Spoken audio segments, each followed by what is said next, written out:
Bien, chicos, sean todos bienvenidos de nuevo. Aquí estamos.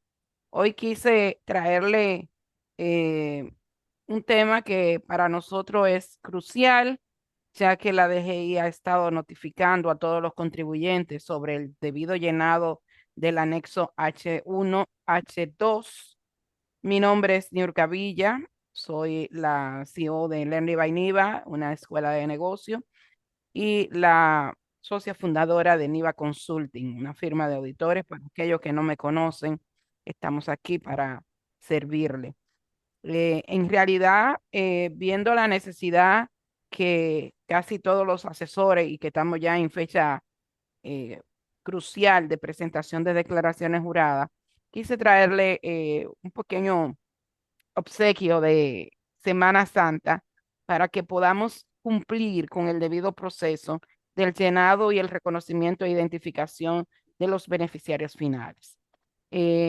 Dado este contexto, tenemos que conocer en base a la ley de prevención de lavado de activos y proliferación de armas contra el terrorismo, para que nosotros no podamos caer en una posible multa y obviamente eh, como consecuencia de no presentar adecuadamente la declaración jurada. De primera instancia, le puedo comentar que la declaración jurada y sus formularios no son opcionales del llenado. No es que yo voy a dejarlo vacío porque yo no sé hacerlo. Tenemos que tener un criterio profesional. Si usted no sabe hacer una declaración jurada, no la haga. Todos los formularios deben ser llenados. En caso de que no proceda porque no tiene operación, por ejemplo, si yo tengo una declaración jurada que no corresponde, que no tengo activo de categoría uno, pues obviamente el anexo D1 estará vacío. ¿Por qué? Porque no tengo ese tipo de activo. En esos casos, sí pudiéramos nosotros decir que yo dejaría un formulario vacío, pero en la mayoría de los casos, los formularios deben ser completados. Ya sabemos que tradicionalmente lo que es el anexo D2, que es el anexo de ajuste por inflación, y el H1 y el H2 se, se dejaban vacíos en muchas oportunidades. Y como verán, ya la administración está notificando vía oficina virtual que hay que llenarlo. Tienen que tomar en consideración que le sale un aviso de que tiene que llenar el anexo. Ese aviso no es que si lo deja vacío no pasa, no. Lo que dice es que tiene que llenarlo. Lo que le va a pasar es que si lo deja vacío, probablemente le va a llegar una notificación de inconsistencia y van a tener que hacer las rectificativas del lugar. ¿Ok? Y obviamente, como no cumplió con con el deber de identificar el beneficiario final, probablemente una posible multa le podría estar llegando. En ese sentido, este es el preámbulo de lo que vamos a estar viendo en el día de hoy. Vamos a hacer una pequeña disertación. Voy a trabajar con los conocimientos básicos. Lo primero que debemos saber, déjame ver que no quiere, ahora se fue muy rápida, ya, es que el beneficiario final siempre va a ser superditado, obviamente, ¿en base a qué? A lo que indica la ley de prevención de lavado de activos y que tiene que estar incluido en el programa de PLAP, que son aquellos que principalmente para los sujetos obligados de la ley de lavado de activos, de prevención de lavado de activos.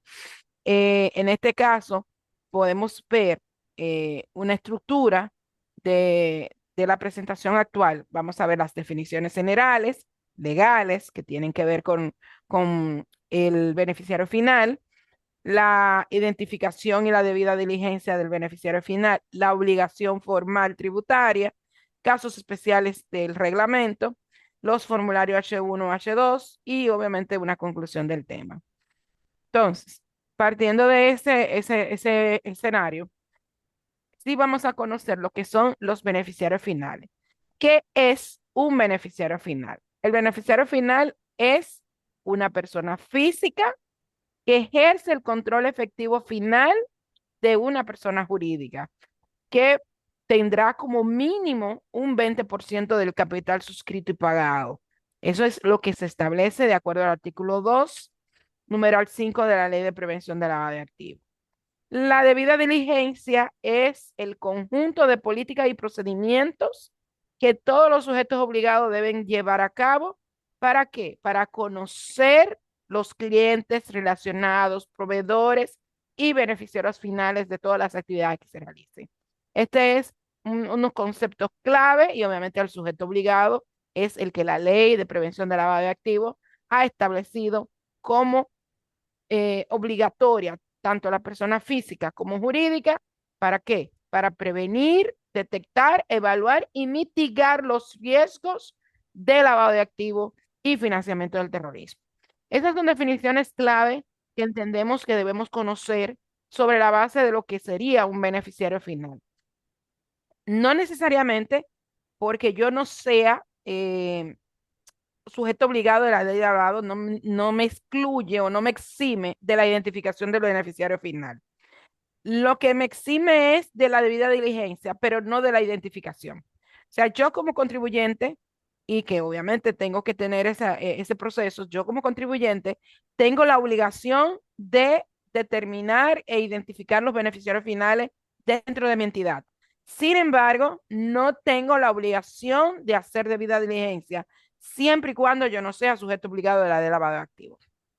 Bien, entonces, partiendo de esto, que hay dos elementos o dos condiciones especiales que establece la ley de la 155-17 sobre prevención del lavado de activos, o la ley PLAT, como se les dice, ¿verdad? Sus siglas, es que el beneficiario final es la persona física.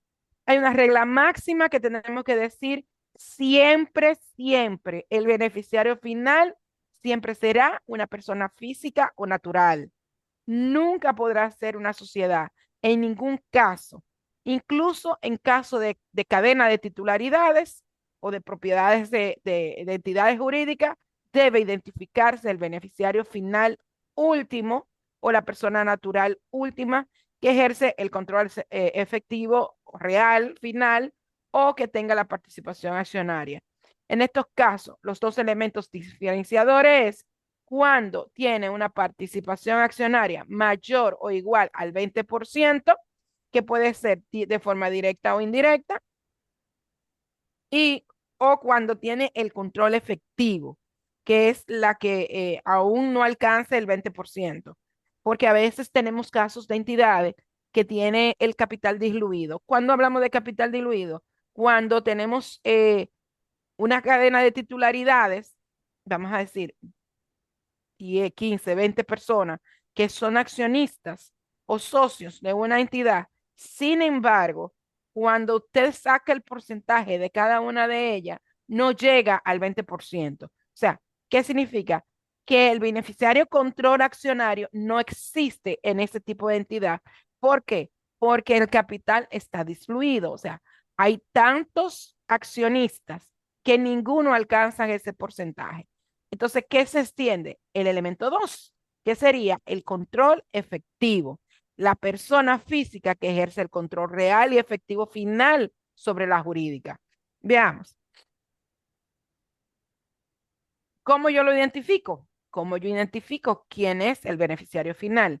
Vamos a tener tres niveles para poder identificarlo de acuerdo al artículo 4 del reglamento de aplicación de la ley de plata. Tenemos un primer nivel que lo conocemos como tal, cuando la participación sea igual o mayor al 20% del capital suscrito y pagado. En este caso lo conocemos ¿como qué? Como beneficiario final, control accionario. Ese es el primer nivel o la primera condición que nosotros podemos verlo y que podemos seguirlo bajo un proceso escalonado donde vamos a ir determinando si es un primer nivel o es un segundo nivel o un tercer nivel. En el segundo nivel vamos a tener el control efectivo que sea estructurado ya sea por medios estatutarios o por medio de hechos. Eso es, o de ejecución. En este caso, ¿quiénes son las personas que toman las decisiones? quiénes son las personas que realmente tienen el control, el don, el mando, la gestión de la entidad. Eh, no necesariamente está de forma estatutaria, pero puede ser que sea de forma de hecho, o sea, de ejecución. Y el último nivel es el tercer nivel, la máxima persona gerencial, aún si no se ha identificado. O sea, eso ahí es quién es que aparece como esa máxima persona, en el sentido de que puedo que no tenga el control efectivo definido, puede de manera estatutaria, puede que no tenga o que tenga el capital diluido, pero puedo, ¿cómo yo voy a identificar quién es ese beneficiario final? Porque tengo una obligación de presentarlo. Entonces, en este caso, vamos a poner la parte que corresponde a la máxima persona gerencial si no se ha identificado por ninguno de los niveles anteriores. El proceso siempre debe concluir con que es una persona física que se ha determinado como beneficiario final y que y si todos los accionistas, ¿verdad? Del proceso no llegan al porcentaje o hay muchas sociedades que son accionistas de esta entidad, entonces se llegaría ya a lo que conocemos como cadena de titularidad. Se llegaría hasta la última persona física natural. Este es un obsequio de nuestro querido amigo Roberto Mellacón sobre el proceso de identificación del beneficiario final. Cuando hablamos de esto, la primera etapa, la primera línea, inicia con la identificación del oficial de cumplimiento. Obviamente, eso ya son para sujetos obligados de la ley PLAT. Y continuamos con qué? Con el conocimiento del propósito de la relación comercial que puede existir con esa persona. Vamos a tener luego la identificación de los PEPs, de las personas políticamente expuestas, la información y documentación, que ya eso se hace a través del programa de prevención de prevención de lavado de activos. El nivel de riesgo, ¿cómo lo vamos a definir? El nivel de riesgo va a depender de quiénes son las personas que están involucradas, ya sean clientes, accionistas, PEPs o relacionados o suplidores. Se verifica, obviamente, esta información y esa documentación que me respalda el conocimiento de la relación comercial que tenga con cada uno de ellas. Se actualiza cada cierto tiempo y obviamente ya para fines de lo que sería la reportería correspondiente a los sujetos obligados de la determinación de la procedencia de los fondos y obviamente la revisión de esas personas o clientes o proveedores en las listas. Ese sería como un proceso inicial que se lleva a cabo al momento de identificar los beneficiarios finales de los clientes. ¿Qué informaciones mínimas debe contener en el programa de prevención de lavado de activos? Bueno, el número de identidad o documento vigente, ya sea una cédula, un pasaporte, un ID, un Tax ID, un documento de residencia tributaria que identifique formalmente a ese beneficiario final, o el nombre completo del beneficiario final, su domicilio o su sede de actividad, o sea, como tal, y indicar el porcentaje de participación, ya sea accionaria o en caso de que tenga un control efectivo dentro de la entidad. Eso ya muchas veces nosotros tenemos que revisar como parte de los que estamos trabajando con las asesorías o con lo llenado de las declaraciones juradas, las asambleas, donde se determinan quiénes son. Ahí cuando hablamos de las asambleas, podemos definir beneficiarios finales, control efectivo de manera estatutaria, porque se estableció por una asamblea. Ahí lo podemos ver a quienes se le otorgaron poderes para gestionar, para tomar decisiones, para hacer procesos. Entonces, esos son beneficiarios finales, control efectivo, que podemos identificarlo mediante asamblea, que son lo que llamaríamos mediante vía estatutaria. De hecho, serían ya aquellas personas que se le han otorgado un poder, no necesariamente por estatuto, pero sí, por ejemplo, yo he definido un accionista o un gerente o un administrador que se le ha dado un poder, ya sea la junta de accionistas o el consejo de administración le haya dado un poder sobre gestionar y tomar decisiones dentro de la entidad. En ese caso sería un control, un beneficiario final, control efectivo, pero de hecho. Tiene que tomar en cuenta que vamos a ir viendo cómo segregamos cada tipo de beneficiario final. Como yo le comentaba, tenemos la participación de mayor del 20%, que va a ser la titularidad directa en la sociedad. O sea, yo tengo una compañía donde tiene 1 millón de pesos de capital accionario y el accionista que yo estoy identificando, persona física, tiene un 30, un 40, un 50, un 99, que a veces lo vemos muchísimo así. Ese es el que conocemos como titularidad directa en la sociedad, que tiene ese porcentaje dentro de la misma entidad. Entonces, ya la titularidad indirecta es cuando se hace a través de un holding, de un intermediario, donde yo soy accionista, pero ¿de qué? De otra compañía. Dígase, yo tengo una compañía de 1 millón de pesos, donde hay un 20, vamos a decir, un 2%, un 10% que corresponde a una persona física, cualquiera que sea accionista, y el 90% a una sociedad. Pero dentro de esa sociedad, yo tengo que identificar la titularidad. Entonces, ¿qué es lo que dice? Como yo soy accionista con participación mayor al 20%, vía indirecta, vía un holding, vía un intermediario.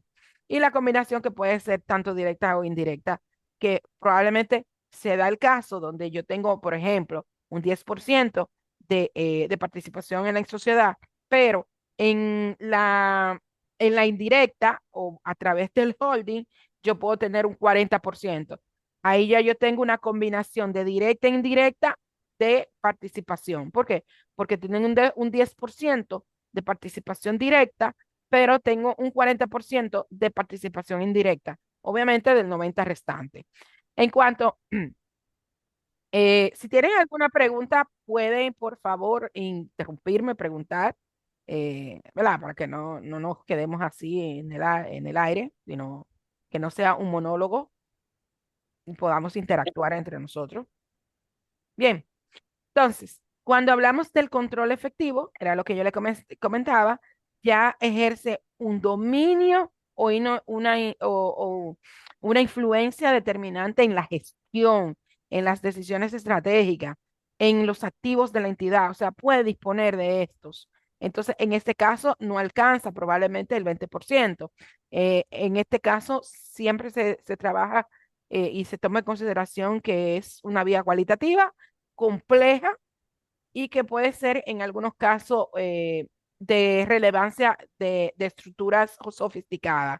Por ejemplo, el control estatutario con derechos especiales a voto, cuando se crean acciones preferentes o algún tipo de control específico, vamos a decir así. El control de hecho, que es la influencia preponderante. Hemos visto que las empresas dominicanas, muchas de ellas son empresas familiares. Entonces, ¿qué es lo que hacen? Que nombran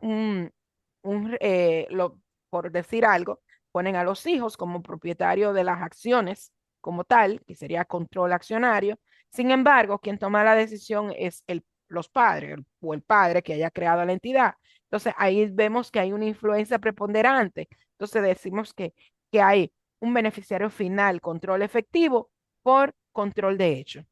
Y ya en el caso de que sea acreditado formalmente con un poder, ese sería el poder de decisión estratégica acreditado.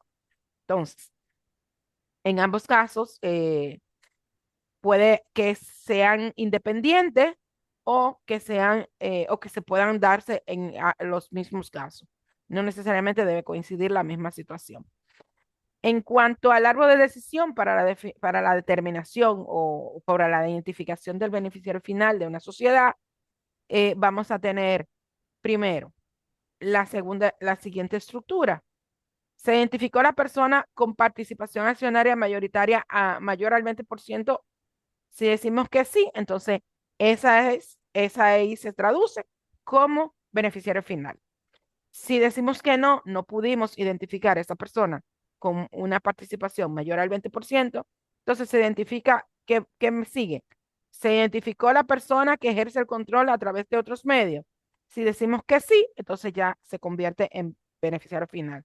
Si decimos que no, entonces tenemos que hacernos la pregunta de nuevo. Se identificó el beneficiario final a través de personas con los puestos de mayor rango gerencial. Y ahí sí ya, sí, obviamente sería beneficiario final. Tienen que darse una de estas tres condiciones para yo definir o yo determinar o tomar la decisión de quiénes serán los beneficiarios finales que nosotros vamos a identificar y obviamente a procesar en los formularios correspondientes, en este caso, para la declaración jurada del H1, H2. Según las recomendaciones del GAFI, para la identificación del beneficiario final, tenemos, por ejemplo, conocer la estructura de la propiedad, o sea, de la entidad, sería la estructura de titularidad. Normalmente, ¿cómo nosotros identificamos eso? Con los estatutos, con las asambleas, con el libro de acciones para ver quiénes son los que tienen los porcentajes correspondientes para nosotros conocer la estructura de la entidad. Identificar personas naturales con control, ya hay quiénes son aquellas personas que por vía estatutaria, por vía de poderes o por vía de hecho, son las que tienen este poder de decisión, quiénes son las que toman, son las que tienen el don de mando.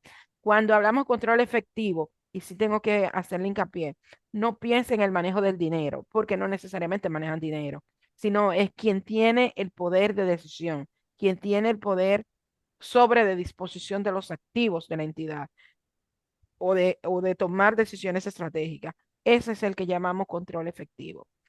Eh, Cuando no podemos identificarlo, nos vamos por el mayor rango gerencial. Muchas veces no tenemos esa información tan específica.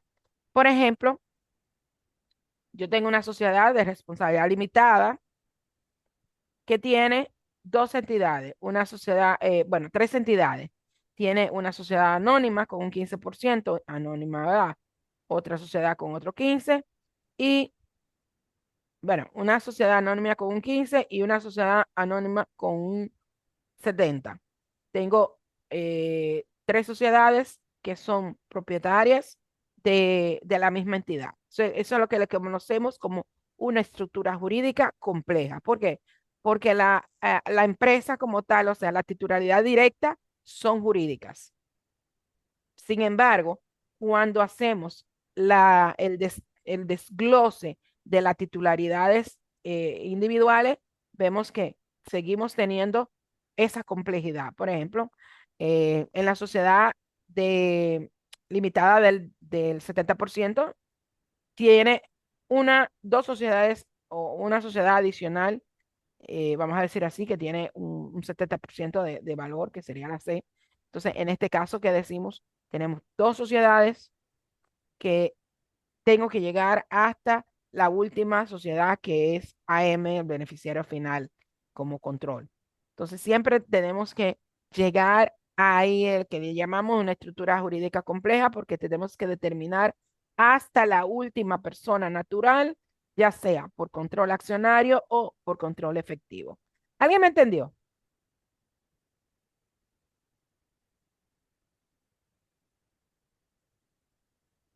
Bien, la debida diligencia, si no hablan, yo entiendo que ya estamos todo bien. Es el mandato para identificación de los beneficiarios finales y obviamente también de conocimiento de que son estos beneficiarios finales. Ese es el objetivo principal del artículo 38 de la ley PLA, que nosotros debemos identificar y verificar la identidad del beneficiario final utilizando ¿qué? Informaciones confiables. Para la identificación se pueden crear programas para recaudar las informaciones principalmente de, de los datos personales, la participación de las gestiones, la naturaleza del control ejercido. Se verifica con una fuente fiable y obviamente también debemos contrastar con las listas, que eso forma parte. En este caso ya sería una obligación de las empresas que son sujetos obligados de la ley de prevención de lavado de activos. Tomen en cuenta que la ley de prevención de lavado de activos determina una serie de personas que somos sujetos obligados. Hay una situación que se ha venido dando sobre la actividad económica que ejerce la persona física, por ejemplo, los contadores y los abogados, que en su mayoría, vamos a decir así, actualmente aparecen dentro de las listas de la administración tributaria como sujetos obligados por la actividad económica. Tenemos que saber si somos o no somos sujetos obligados de la ley de prevención de lavado de activos. ¿Cómo yo sé si no soy? Bueno, dependiendo de la normativa que aplique, obviamente, me dice si yo estoy, si estoy haciendo un tipo de actividad. Por ejemplo, en el caso de nosotros los contadores y asesores fiscales, que solamente hacemos auditorías financieras, hacemos presentación de declaraciones juradas, que no tiene que ver con las acápites o las informaciones que me pide la normativa. Entonces yo como por ejemplo constituir compañía, administrar fondos, representar en forma de tercero, vincular procesos de dirección o de mandato. Si yo no tengo ninguna de estas actividades que me dice la normativa, que me provoca ser sujeto obligado y que simplemente yo estoy ejerciendo mi profesión de manera independiente, pues yo no tengo por qué estar en la lista. ¿Qué tenemos que hacer?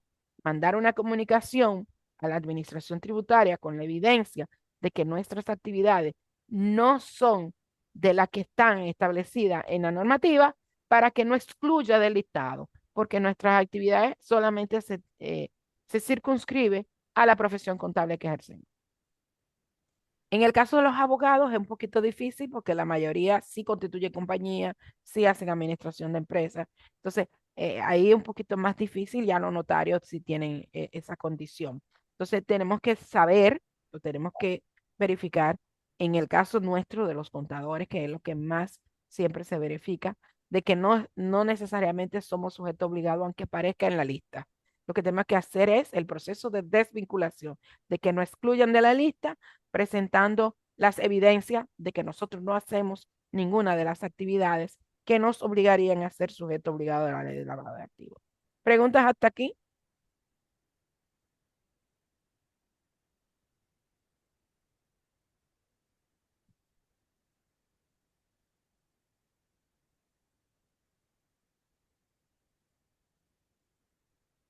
¿No tienen preguntas?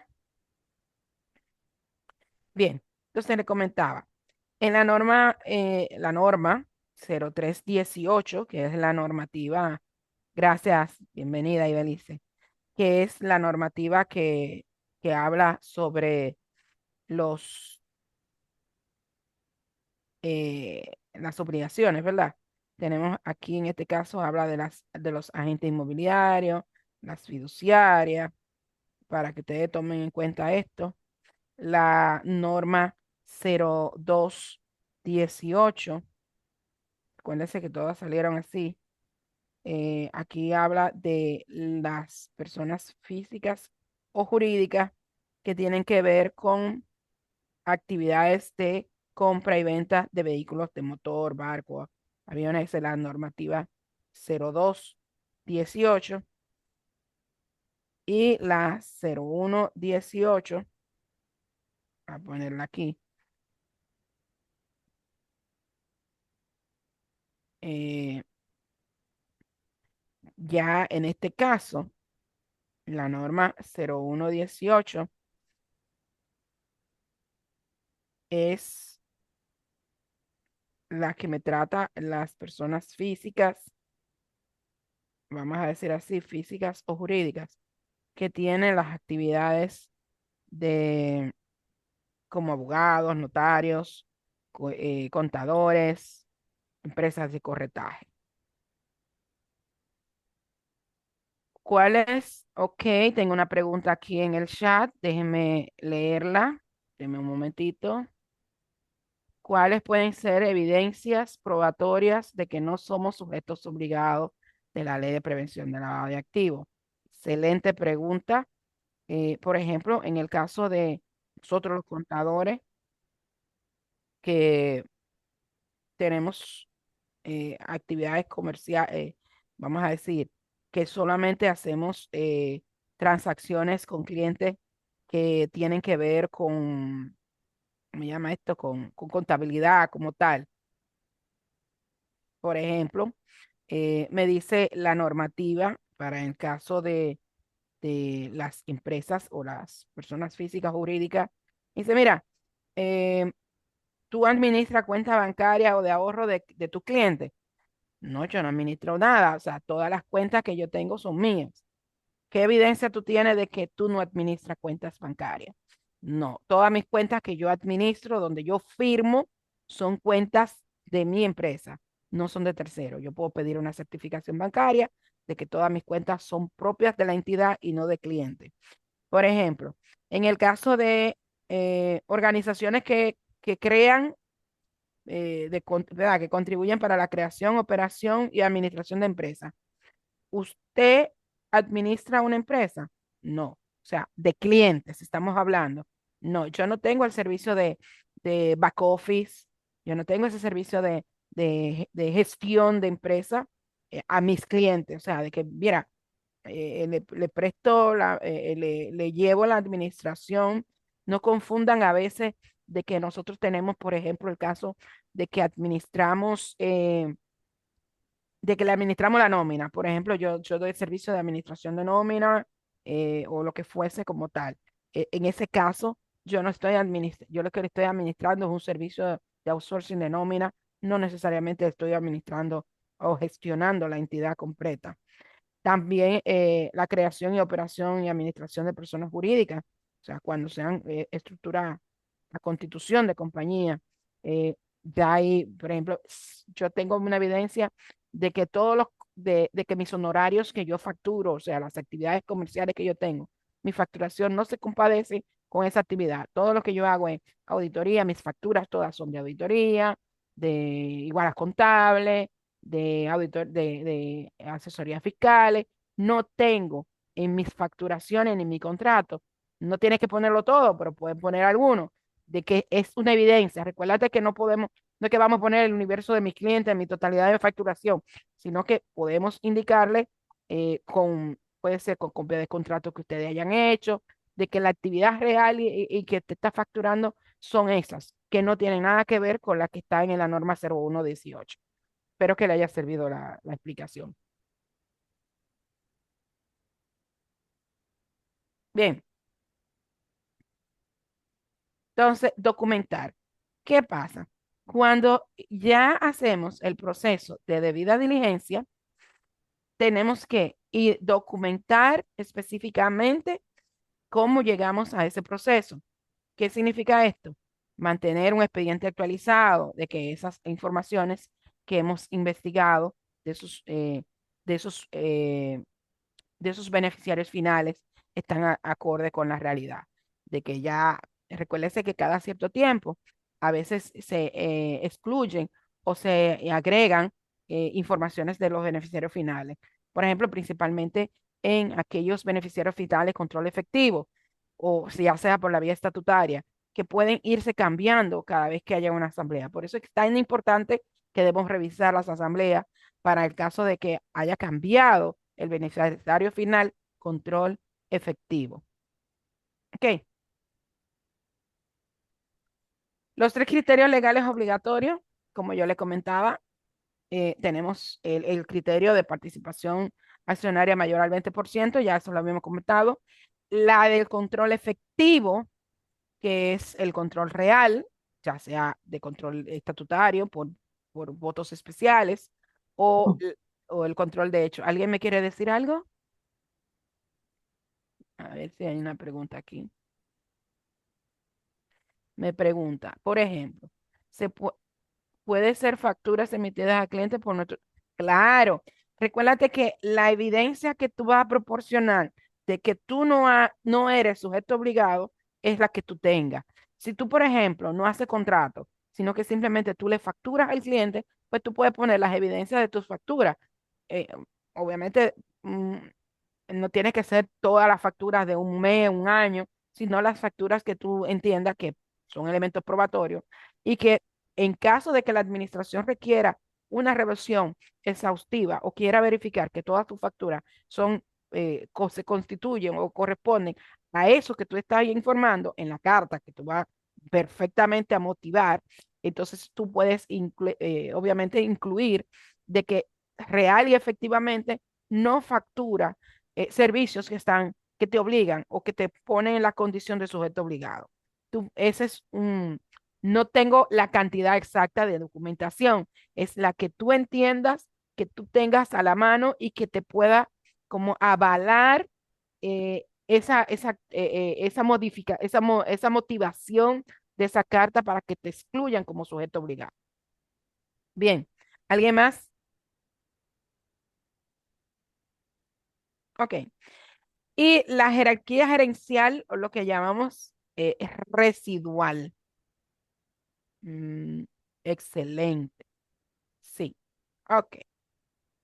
Lo que llamamos la jerarquía gerencial o residual, que es la identificación del alto ejecutivo principal, que puede ser el gerente general, el director ejecutivo, el presidente o cualquier títulos equivalentes que se incluyan, vamos a decir así, en el proceso de identificación. A veces no tenemos, como yo le comentaba, esa estructura tan definida. Cuando hay estructuras complejas de, de, jurídicas, tenemos que ser un poquito más creativos, ir más allá a lo que es simplemente una verificación de los estatutos. Entonces, entonces frizó. ¿Eh? Y que cuando tú le das, se va todo junto. Pérez. Ok. En cuanto ya habíamos comenzado, comentado la parte que corresponde a la definición, aquí a verificar al representante. Muchas veces, eh, ya últimamente la administración exige que cuando ustedes hagan una asamblea se defina quiénes son los beneficiarios finales, además de que deben incluir los representantes solidarios de la entidad en esa identificación. ¿Alguien me escribe? Vamos a ver. Me preguntan. Hace unos días fui al banco a actualizar mi cuenta y me pidieron mi R3. Me dijeron que salía una alarma en la DGI. ¿Qué significa esto? Mm, Una alarma. Ok.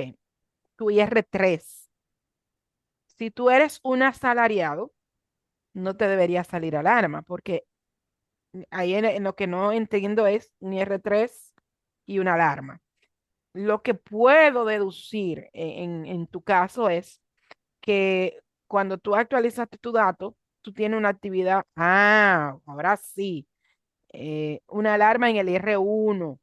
Ok, más probable es que tú tengas variaciones de actividad económica y que con esa actividad económica que tú tienes registrada en DGI, te está causando esa alarma.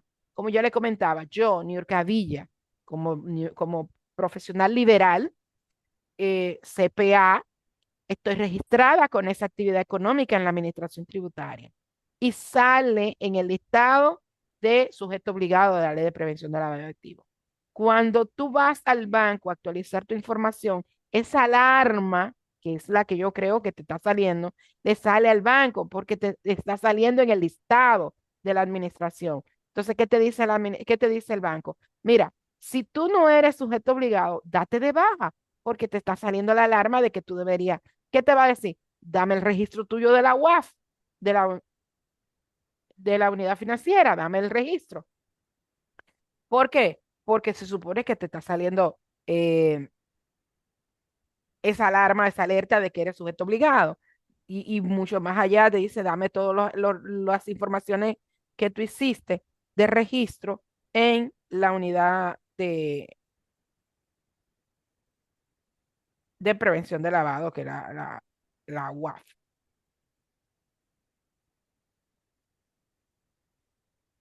Entonces, tú tienes que actualizar tu actividad económica o darte de baja, que en la DGI.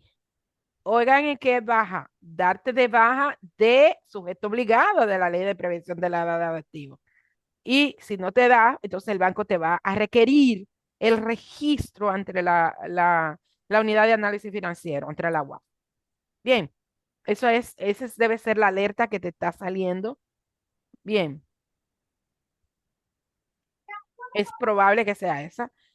Sería bueno que cuando tú converses con tu ejecutivo bancario, te explique cuál es la alerta, porque imagínate tú, la alerta puede salir de todas partes, pero si es justamente la actualización de tus datos, que son la actualización de la debida diligencia que está haciendo el banco, probablemente es porque está saliendo esa actividad. Y eso pasa muchísimo también con sociedades. Yo he tenido casos de sociedades que cuando le actualizan el perfil, de hacerle la debida diligencia siguiente o actualización de esa debida diligencia, les requieren porque tiene una actividad económica errada. Tenía el caso de un cliente que tenía una actividad económica de venta de vehículos de motor. Y cuando verificamos, no vendía vehículos de motor, pero la compañera era tan vieja que siempre le ponían en los estatutos que hacía maravillas. O sea, ustedes saben que antes las actividades económicas, las empresas hacían de todo porque le ponían todo tipo de actividad. Sin embargo, ahora, cuando tú tienes que revisar tu perfil y tus estatutos, ¿qué tú haces? Limita la actividad económica en base a qué? A las operaciones reales que tú estés ejecutando, no a aquellas que tú pudieras hacer en un futuro. Si tú vas a hacer otro tipo de actividad o vas a crear otra rama de negocio, deberías incluir lo posterior, pero no que tú vayas a abrir un abanico de operaciones que tú no estás haciendo y que probablemente en algunos casos te lleven a la base de ser sujeto obligado a la ley de prevención de lavado de activos. Y eso es lo que tenemos que ir mermando, eliminando esos riesgos lo que se está verificando. Entonces, las medidas de la debida diligencia de las personas jurídicas, eh, en estos casos, los sujetos deben tener un mínimo de identificación de la sociedad, la estructura de titularidad, el control del cliente, la dirección de las oficinas y los establecimientos comerciales y para identificar si son o no beneficiarios finales. Eso es para... Esto se frisa. A ver, ya se me fue, Pérez. Normalmente pasa cuando, a ver, yo sabía, cuando tenemos ya mucho rato. La debida diligencia en fideicomisos. Tengo que hablar por tipo de sociedades porque también vamos a ver estas situaciones. Aquí, en cuanto a los fideicomisos, vamos a determinar quiénes son los fideicomitentes, los beneficiarios finales de acuerdo al contrato de fideicomiso. Eh, en cuanto a la obligación de registros y reportes, ya le había comentado que tenemos que tener un registro de contribuyente en oficina virtual, mantener la información actualizada y obviamente determinar si somos sujetos obligados o no de la ley de prevención de lavado de activos. Hay una doble dimensión, que es la dimensión antilavado del beneficiario final, o sea, simultánea, ¿verdad? Que son la obligación de identificar el beneficiario final de los sujetos obligados de las instituciones financieras, notarios, contadores, abogados. eh, la supervisión del Comité Nacional de Prevención del Lavado de Activos y las sanciones administrativas que le puedan aplicar cuando sea para la dimensión de la Ley de Prevención del Lavado de Activos. Sin embargo, tenemos la dimensión tributaria, que es la obligación del llenado de la declaración jurada en los formularios el H1, el H2 y obviamente en la actualización al momento del registro o actualización del RNC en el RC02. En estos casos debemos hacer también la identificación del beneficiario final. Ahí obviamente vamos a definir cuáles serían, esas son las dos dimensiones de la obligación de determinación del sujeto, del beneficiario final. Entonces, la clasificación, ya que la había comentado, el umbral como mínimo, ¿verdad? Es automático del beneficiario final siempre que supere el 20%. Ahí queda automático establecido el beneficiario final control accionario. Se nos requiere mayor investigación ni mayor normativa porque queda ya un límite mínimo definido como tal. El porcentaje prevalece, o sea, el control prevalece sobre el porcentaje. Si una persona con menos del 20% del 20% del capital accionario, pero que tiene el control, prevalece esta situación y obviamente debemos considerarlo como parte de los beneficiarios finales. Esto es para evitar la anti-ilusión del sistema. O sea, eso es, como yo le comentaba, se diluyen las acciones para que no se identifique este beneficiario final. Podemos tener pluralidad de beneficiarios, o sea, ¿qué significa beneficiarios finales simultáneos? Que son varios, tanto control efectivo como control accionario. Y el cómputo indirecto cuando tenemos una cadena de titularidad. ¿Cuál es las estructuras legales de riesgo de PLAP? Bueno, hay muchas estructuras específicas que normalmente tienen que ver con los vehículos corporativos, donde se crean patrimonios separados de socios. ¿Eso es para qué? Para ocultar patrimonio, para lavar activos, financiamiento, obviamente, y para financiamiento de terrorismo. Algunos casos especiales, tenemos estructuras complejas, fideicomisos y las personas políticamente expuestas. Entonces, en estos casos, la inscripción, ¿verdad? Del cargo, dependiendo de los tipos de beneficiarios que hemos definido, vamos a tener, como le comentaba, ante la administración tributaria, el primer momento a la inscripción o modificación del RNC y el segundo momento va a ser en la declaración jurada en los formularios H1 y H2. Hay unas excepciones, o sea, están exentas de la presentación del beneficiario final a las empresas individuales de responsabilidad limitada porque él sigue siendo el único beneficiario final, esa es una sola persona. Eh, las personas físicas también están exentas porque son ellas mismas, son los beneficiarios finales, hacer, no hay que poner una determinación como tal. Y en el caso de los fondos de inversión y fideicomiso de ofertas públicas de patrimonio separado, también en estos casos está la excepción de la identificación de los beneficiarios finales. Esas son las únicas excepciones que no meritan la, la identificación de beneficiarios finales. Algo importante en República Dominicana, no pueden haber sociedades con acciones al portador, porque todas deben ser nominativas.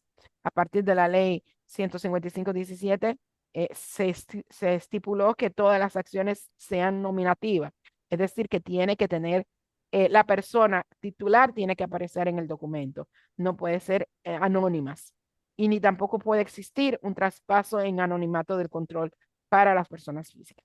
Eso es a partir de la nueva, de la ley de prevención de lavado de activos. Alguien me escribe, si dos accionistas de una SRL tienen el mismo porcentaje de acciones, 40 cada uno, y las decisiones se toman conjunta, podemos decir que ambos son beneficiarios simultáneos, ok. Debería ser 50-50 porque si son dos, eh, no me da los números para el 100%, pero igual la teoría es correcta.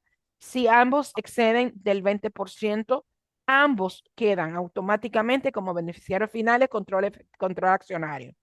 Pero si ambos además son partícipes de la toma de decisiones, de las tomas de decisiones gerenciales, son los que disponen de los activos que tienen poder de disposición, ya sea de manera individual o de manera conjunta, ambos también se convierten en beneficiarios finales, control efectivo. Es correcto. A ver, me escribe. Ah, perfecto. Sí, ok. Está bien. Igual, en esos casos, si tienes cuatro accionistas, dos de 40 y los otros dos de 10 y 10, y los que son de 10 no tienen control efectivo, o sea, no toman decisiones, no participan en el manejo de la disposición de los activos, ni de hecho, ni estatutariamente, no se consideran beneficiarios finales control efectivo. Sin embargo, los otros dos pueden que sean concomitantemente ambos control accionario, porque tienen un 40%, y ambos, como son los gestores, tienen también el control efectivo. Algo importante que podemos verlo como tal. La conversión en acciones, o sea, la ley establecía, obviamente, un plazo de un año de que todas aquellas compañías que no tenían o que tenían acciones al portador, debían convertirlas todas en acciones nominativas. Nominativas que parezca el beneficiario final de las mismas. Perfecto. Muy bien.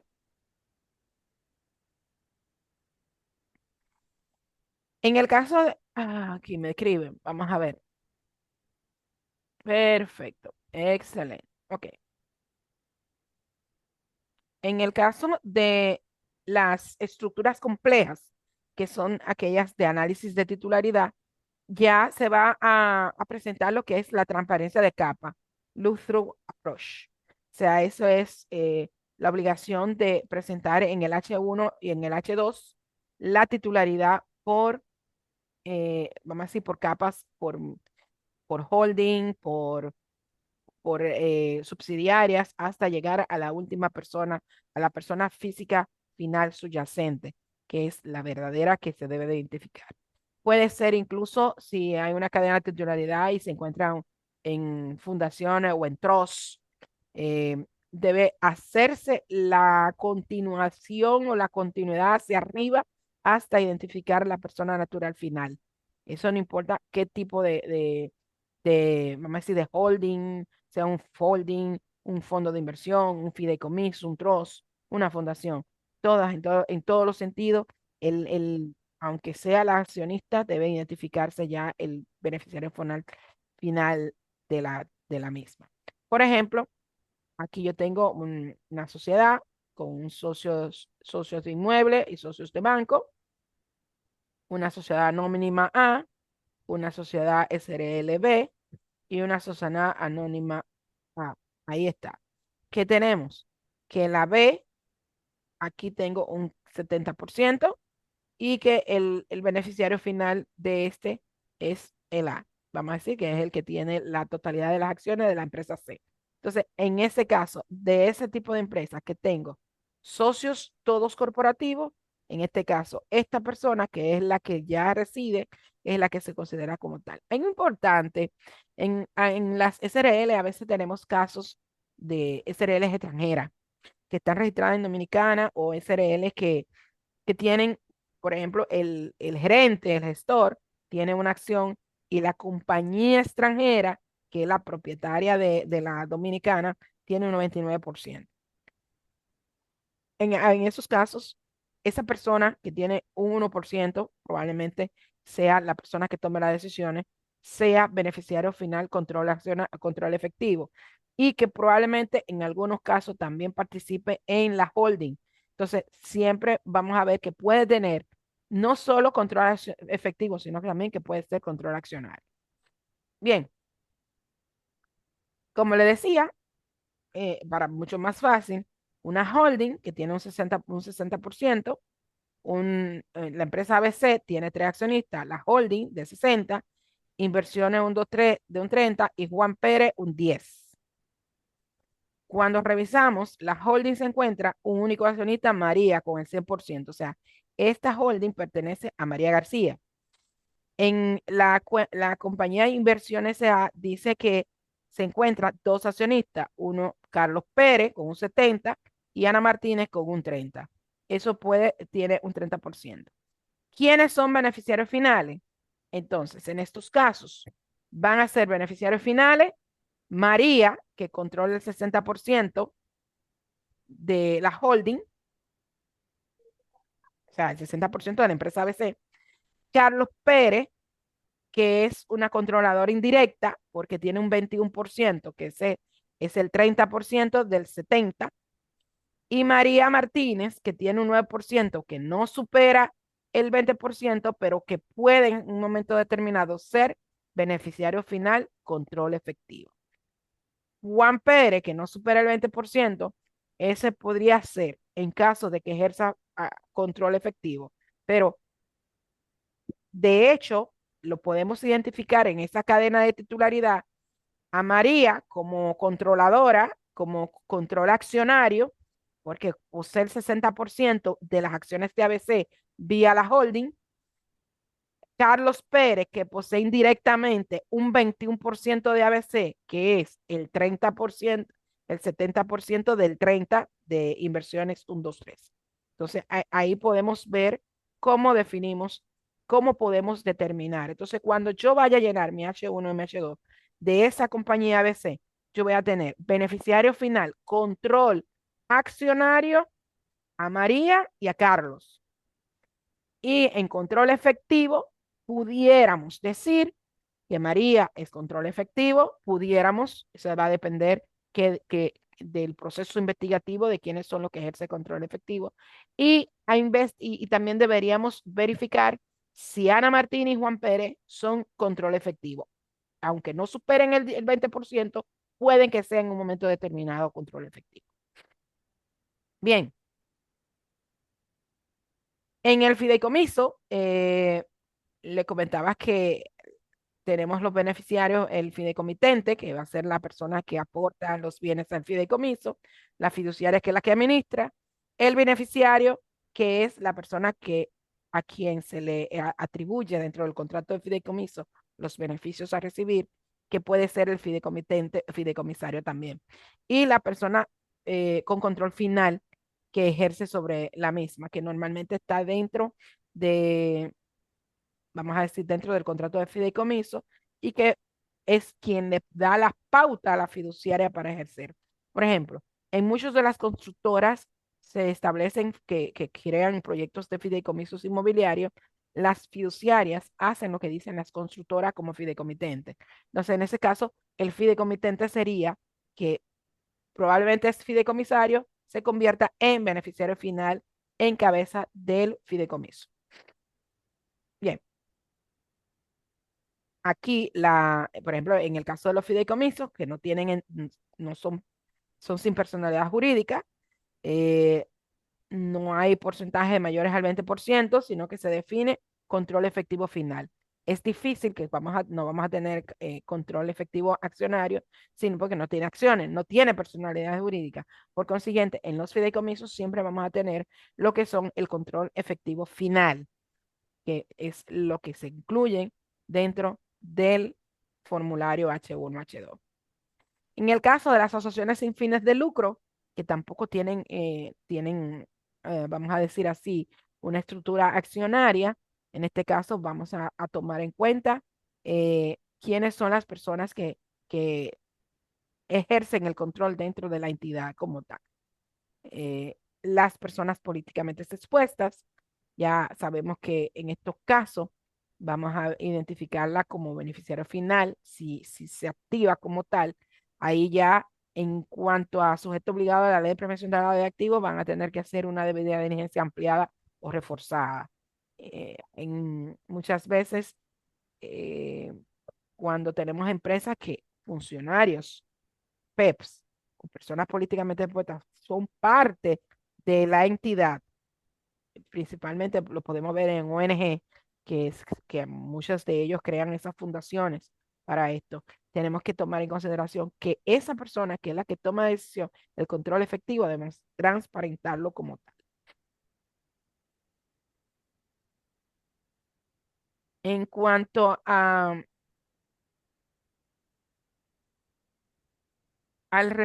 lo que sería el refuerzo de las operaciones, ya habíamos hablado que tomamos en cuenta la, lo que sería el procedimiento de ampliación o rebustecer la documentación que me implica esto. Por ejemplo, en la identificación del control, vamos a ver todos los mecanismos que haya obtenido la administración o la empresa para definir quiénes son esos de control como tal. Poquito aquí ya para que le quede como parte del proceso de prevención de lavado de activos, lo que es la política de conocimiento del cliente, que parte de la debida diligencia, la conservación de los registros por más de 10 años, la continuación de la información, o sea, la actualización de la información y los reportes que se hacen ante la unidad de análisis financiero cuando tenemos esas señales de alerta o esas red flags dentro de los sujetos obligados de la ley de lavado de activos. Bien, esto es un overview, ¿verdad? Entonces, ¿qué pasa? Cuando hablamos el llenado, la naturaleza del llenado del H1 y el H2, Lo primero que son instrumentos que la administración ha creado para cumplir con lo que establece la ley plan. Eh, Estos anexos son mecanismos de captura de información de los beneficiarios finales. Se hace vía la oficina virtual. Eh, los formularios no son normas legales con rango de ley, o sea, obviamente, pero son disposiciones reglamentarias y forman parte del proceso de cumplimiento. ¿Alguien me escribe? Vamos a ver. Oh, perfecto. Me dicen que aclare de las fundaciones, dónde me debo colocar las informaciones. Mira, las fundaciones tienen un formulario que es el ISFL1. En ese formulario hay un anexo D de web que contiene lo que es los beneficiarios finales. Normalmente se incluye el consejo que administra la fundación. ¿Por qué? Porque ese consejo es el que toma decisiones y se consideran beneficiarios finales control efectivo. En caso de que dentro de la fundación haya la asamblea que se hayan establecido, establezcan específicamente algunas personas con poder, con titularidad, entonces ya vía estatutaria o vía de hecho, o que se haya nombrado vía un poder, también debemos incorporarlo, aunque no pertenezcan al consejo, porque yo puedo tener un administrador que no pertenece al consejo, pero que le he dado poder para ejercer el control de la sociedad. Entonces eso va en el formulario, en el formulario, en el G, en el D del ISFL1, que es el formulario de declaraciones juradas para instituciones sin fines lucrativos. Eso ahí también vamos a incluir las cooperativas, las fundaciones, los condominios que tienen, condominios, por ejemplo, de plazas comerciales y condominios también de viviendas, que debemos llenarle la declaración jurada como tal. Espero que le haya sido satisfactorio. Mm, ok, a ver, alguien me escribe. Perfecto, muy bien. Excelente. Entonces tenemos aquí el reporte el reporte del formulario. Vamos a ver la estructura, revisar la estructura y el control, aplicar los criterios legales, que vimos que son 3 criterios legales, fuentes confiables de verificación. ¿Por qué? Porque voy a revisar los estatutos, las asambleas, voy a revisar poderes o documentaciones que me validen esa estructura de control que yo estoy verificando y obviamente completamos el H1 y el H2 de la declaración jurada. Dentro del H1 y H2 tenemos en el H2 una información pertinente que es al final, que es la actividad económica. Esa actividad económica debe ser consona con la que ya tiene la actividad económica registrada en la entidad en la administración tributaria y que debe ser equivalente a la que yo tengo en mi registro mercantil y en mis estatutos. Si la actividad económica que tengo en la DGI no marcha con el registro mercantil y con los estatutos, significa que yo tengo mis datos desactualizados en la administración tributaria.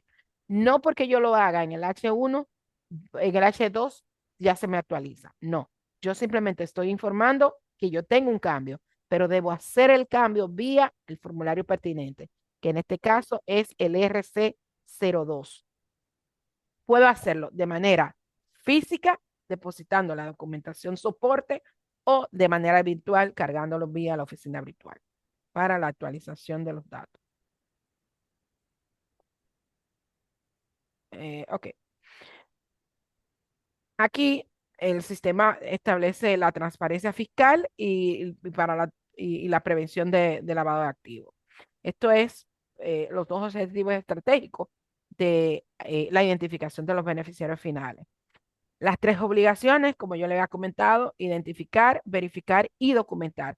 Eso es vital para nosotros que vamos a llenar el formulario H1, H2. Tenemos que identificarlo, verificarlo con los documentos que lo ampara y obviamente tener la documentación pertinente. Consecuencia del incumplimiento de no llenado del H1 al H2, vamos a tener contingencias fiscales que pueden venir en sanciones administrativas de antilavado también de la la Comisión de Prevención de Lavado de Activos. También pueden ser graves, dependiendo de qué tan, dependiendo del proceso, ¿verdad? Si en un momento determinado yo adrede, no lo identifiqué porque quienes forman parte de los beneficiarios finales están en la lista, por decir algo, está en la lista de la ONU, por decir algo, y no lo identifico para que no se vea eso, ya ahí puede conllevar incluso a responsabilidades penales dentro de la ley de prevención de lavado de activos. Y, y el riesgo reputacional y profesional de la persona, de nosotros los auditores y asesores fiscales, por el no llenado, el no cumplimiento de las obligaciones, que es un mandato. Me preguntan, al principio estuve explicando los contribuyentes sin operaciones y no pudimos escuchar. Entendemos que se deben llenar los formularios H1. En este caso, el beneficiario final fue determinado por... Correcto. En las empresas que son sin operaciones o, o que son empresas tenedoras de activos o que son empresas que se han constituido pero que ya tienen un cese de operación, eh, tenemos varios casos. Una empresa sin operaciones que está constituida pero no ha empezado a operar, eso tiene un beneficiario control accionario. No va a tener control efectivo porque no está haciendo función. Pero los estatutos también mandan que si se nombró como, por ejemplo, en una SRL que no tiene operaciones, pero sin embargo está nombrado el gerente o los gerentes o el gerente de la entidad tiene control efectivo, aunque no esté haciendo operación. Debe llenarse el formulario H1, H2. Por ejemplo, en una entidad que esté en proceso de liquidación, yo voy a tener un control efectivo, el liquidador, que se haya nombrado en el proceso de liquidación de la sociedad. Entonces, ahí vamos a ir determinando, dependiendo de quién se trate. Vamos a tener control accionario y control efectivo según sea el caso. Las alertas o las red flags, ¿verdad que sí? Tenemos acciones nominativas o prestanombre. Eso se usaba muchísimo. Empresas que le ponían una acción para cumplir con un requisito y que no se han transformado. Ojo con esto, porque eso forma parte del proceso de verificación de esas sociedades que son prestanombre o de esas personas que son prestanombre. La titularidad múltiple, la negativa a no presentar las informaciones. Yo he tenido casos de empresas multinacionales que yo le digo, mira, quién es la composición de los accionistas de la entidad internacional? Y no me la quieren dar. Eso es una negativa que puede traducirse en problemas fiscales. En estos casos, yo como asesora no lo pongo, pero sí dejo documentado dentro de mi informe que no me dieron las informaciones pertinentes para cumplir con el debido proceso. Cambios justificados de la estructura accionaria que no se han actualizado, como yo le comentaba, y discrepancia entre el control real y el control formal. Altos riesgos, podemos ver lo que son los PEPs, las entidades complejas, las jurisdicciones de riesgos, obviamente. La de riesgo medio es una monitoría estándar, ¿verdad? Un enfoque basado en riesgo. Y ya la de bajo riesgo es una diligencia simplificada. O sea, casi nunca tenemos mayores inconvenientes. Este será un resumen de normativo de dónde conseguir las informaciones pertinentes que estamos viendo dentro de la Ley de Prevención de Lavado y su reglamento y obviamente los procesos que tienen que ver con lo llenado de las informaciones. Los 5 principios irrenunciables de, por ejemplo, siempre dentro de la identificación de un beneficiario final es que siempre debe ser una persona física, que prevalece el control antes que el porcentaje, que la obligación es tripartita. ¿Por qué? Porque debemos comprender lo que es la identificación, la verificación y la documentación, la doble dimensión de la legalidad de la ley PLAT y de la parte tributaria, y el riesgo de incumplimiento multidimensional, o sea, que puedo tener una parte penal por la de prevención de lavado de activos y una parte sancionatoria tributaria y de reputacional también por la parte fiscal. Ya aquí hablamos bastante de esto. Vamos a ver un ejemplo. Yo tengo aquí el caso. Alfa SRL tiene 2 accionistas. Juan, que tiene un 25%, en este caso supera el umbral del 20, ya califica inmediatamente como beneficiario final. María, que tiene un 15%, no alcanza el umbral, no califica para este criterio. Y empresa X, que tiene un 60%, es una cadena de titularidad. En este caso, el beneficiario final que posee el 20 sería Juan. ¿Qué va a pasar con esto? Que ese 60% que tiene la empresa X, debemos determinar quién es la persona física subyacente, ya sea para control accionario o control efectivo. Ahí sí me va a dar, yo tengo un control directo, que en este caso sería Juan. Aquí solo estoy identificando el control directo. En este caso, que es la empresa Beta, una cadena de titularidad, una holding con un 80-20, 80 la holding, 20% Pedro. En la holding, Laura tiene un 50 y Carlos tiene un 50. En estos casos, ¿quiénes son titulares? ¿Quiénes son beneficiarios finales? Vamos a tener como beneficiarios finales a Pedro, que tiene el 20% control accionario, a Laura, que es el 50% del 80%, que será un 40%, y Carlos el otro 40%. O sea, los tres son beneficiarios finales en esa cadena de titularidad. En cuanto al control efectivo, por ejemplo, Gamma SRL, tenemos el caso, Ana tiene un 10% de participación, no alcanza el 20%, pero tiene poder de veto, firma decisiones estratégicas y determina la dirección de la empresa por acuerdo contractual. En este caso, se considera Ana como un beneficiario final, control efectivo. Los demás socios que son inferiores al 20, que no ejerce control, no califican como beneficiarios finales. Por tanto, no debo incluirlo como beneficiario. Sí son accionistas y dentro del H1, la primera parte del H1 es la composición accionaria tal cual como la tiene la entidad. ¿Quiénes son los accionistas? Ahora bien, ya la parte B del H1 es el beneficiario final, control accionario. A ver, ¿quién me escribe?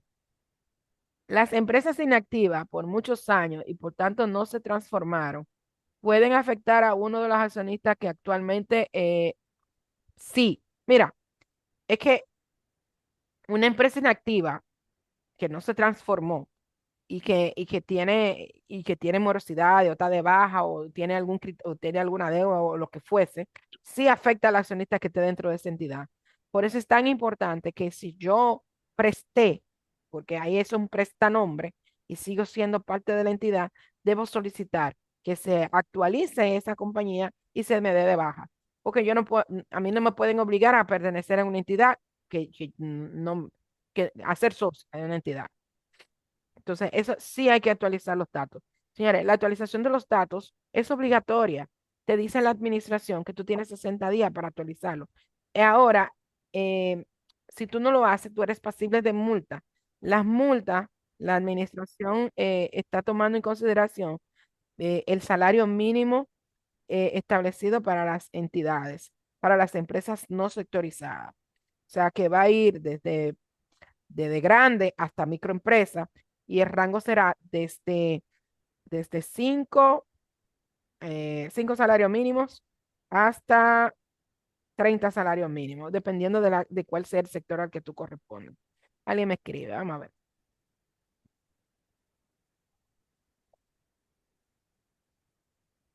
Mira, es que si no tiene deuda, no se sabe de ello, sigue siendo un riesgo. ¿Tú por qué está ahí? Esa empresa probablemente se dio de baja, la administración le dio de baja a la RNC o la suspendió. Como no tiene nada, recuérdate que tiene un riesgo fiscal del impuesto a los activos, aunque no tenga operaciones, tiene un capital que habría que pagarlo. Esas deudas, aunque no estén determinadas, son omisiones de impuestos que se deben. Entonces, ojo con eso, porque a veces dicen, no, yo no tengo deuda, porque no tengo deuda porque no la puse, porque no he hecho la declaración, pero no significa que no la tenga. Bien, vamos a ver este caso de una estructura compleja. Delta SRL tiene una participación de un socio intermedio ABC con un 70%, de lo cual ese 70, Marta tiene el 60 y Ricardo el 40. La participación final, en este caso el 70, y el beneficiario core sería José con un 30% directo. Entonces yo tengo beneficiarios finales a Marta con un 42%, a Ricardo con un 28% y a José con un 30%. ¿Por qué? Porque tengo, en este caso, pudiera darse control efectivo de Marta, porque tengo un 42% tanto de control accionario como efectivo. Y en el caso de Ricardo, también pudiera incluirse con ese 28% como parte del beneficiario final, control efectivo y control accionario. En este caso, los tres serían controles accionarios y efectivos. Siempre y cuando, vuelvo y repito, que tenga el poder de decisión. En el caso del residual, que por ejemplo Epsilon tiene múltiples socios de 10% cada uno, ninguno alcanza el 20%, un fondo de inversión de un 50%, una entidad jurídica sin persona física directa identificable. No existe ninguna persona física con control efectivo comprobable. El criterio sería Carlos, gerente general, que como no pude identificar una persona física de control efectivo o control accionario, se establece de un control residual como máximo ejecutivo de la entidad. Recaería sobre esa persona como control efectivo residual. Ya le había comentado que prevalece el control ante el porcentaje. O sea, si no llegamos al 10, vamos a ver quiénes son los de control, ya sea residual o efectivo. Eh, la base correcta de identificación es el fundamento del cumplimiento de la ley antilavado. El control accionario versus el control efectivo no son excluyentes, son complementarios y jerárquicos. ¿Qué significa esto? Que los controles accionarios se aplican en orden de análisis. Siguiendo la lógica, primero yo voy a aplicar el porcentaje, el control accionario, si tiene, que sería la parte directa, y si no, evaluaría la de control efectivo y la de control residual. En ambos casos, yo lo puedo, se puede, vamos a decir, la clave para elegir será el orden lógico según se clasifique, pero pueden ser concomitantes, no son excluyentes. El primer filtro es el control accionario, si tiene mayor o igual al 20%. El segundo filtro es el control efectivo por acuerdos, por poder de decisión o por control de hecho, tal cual como yo le había comentado.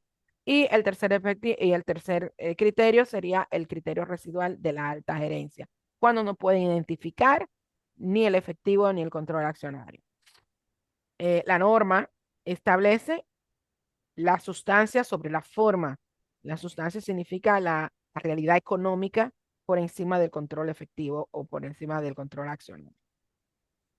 El enfoque correcto se reporta si hay mayor al 20%, control accionario, el control de persona física efectivo, si se reporta como control efectivo, y en caso de que exista ambos, se van a clasificar ambos beneficiarios finales.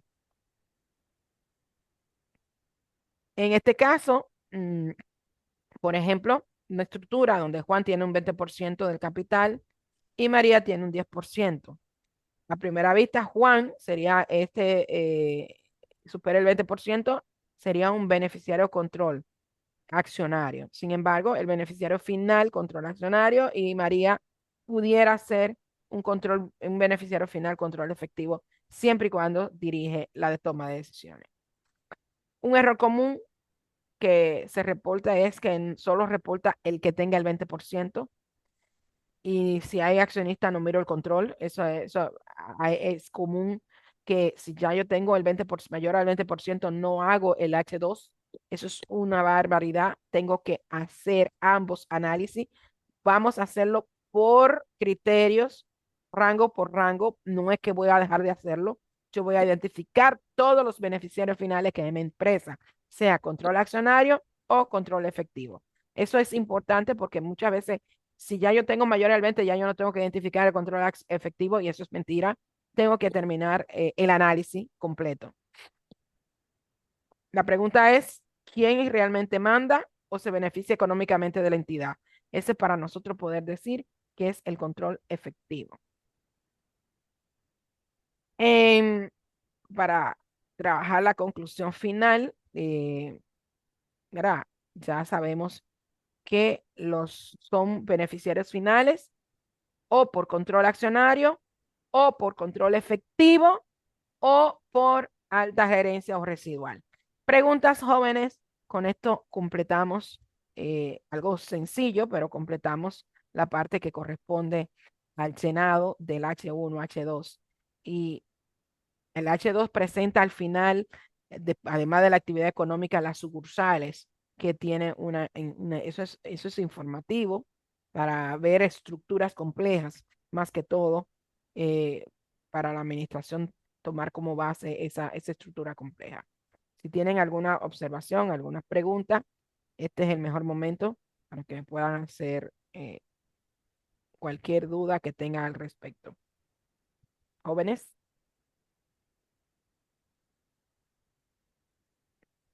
¿no hay dudas? ¿Estamos claros? Entonces, a partir de ahora, no podemos dejar vacío el H1, el H2. Una persona puede hacer control efectivo y control. Sí, correctamente. Una persona puede tener ambos control, ambos puede ser tanto beneficiario final, control accionario, como beneficiario final, control efectivo. Por eso le comentaba, tenemos que hacer la investigación completa de quiénes son control efectivo y quiénes son control accionario. Eso unido, yo le decía que pueden ser concomitantemente, pueden ser ambos. No son excluyentes, no que si ya yo tengo el 20 no voy a investigar quiénes son control efectivo. Yo puedo tener el mismo contribuyente, el mismo beneficiario final, control accionario, puede ser también control efectivo. Eso, o puede ser distinto. Yo he tenido casos en que son distintos y he tenido casos que son lo mismo. Eso es importante. Sí, el material yo lo voy a compartir en el grupo de Learning by Niva, en los grupos que tengo de WhatsApp para el que quiera tenerlo. Además de que posteriormente vamos a cargar a nuestro canal de YouTube esta grabación. Así que jóvenes, si no tienen otra pregunta, hemos cumplido el programa de 2 horas, tal cual se le había prometido, para que puedan llenar debidamente el formulario H1, H2. Bien, jóvenes. Muchísimas gracias. La grabación será colgada, no serán enviadas. El material, vuelvo y repito, lo mandaremos vía los grupos de WhatsApp. Perfecto. Gracias a todos ustedes. Bendiciones. Que pasen feliz noche.